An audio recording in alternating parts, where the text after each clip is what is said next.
Are Tin Shadows users and Heavenly Restricted users connected by fate? You'll know that this is an idea and headcanon I've talked about for a while on the channel, but today it got a little bit of a reality check, so let's talk about it. Alright, so first, for anyone who's unfamiliar with this theory or headcanon of mine, it's essentially that Heavenly Restricted users, like Toji and Maki specifically, so I'm not talking about, Mechamaru, but the enhanced physical, no cursed energy Heavenly Restriction, could be tied by fate to the Tin Shadows in order to help them tame Maharaga, because we know that no Tin Shadows user has ever been able to tame Maharaga, right? So maybe the fact that Megami was connected to not one, but two different heavenly restricted users like this might be because they were fated to help him, because they are uniquely exempt from being recognized in the subjugation ritual, which we know Tin Shadows users have to undergo by themselves. So maybe Maki and Toji, with no cursed energy,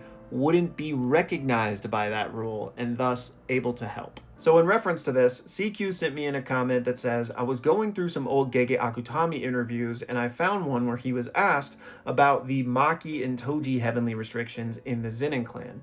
And specifically he was asked, is it a coincidence that both of them were born as Zenins? And he says, yes, that is just a coincidence. So CQ says, does this debunk that theory?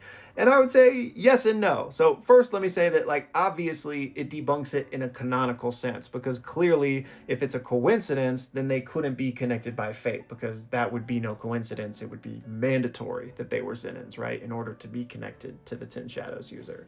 So it was obviously not Gege Akutami's intention to have this kind of nebulous connection between a heavenly restricted user and a Tin Shadows user.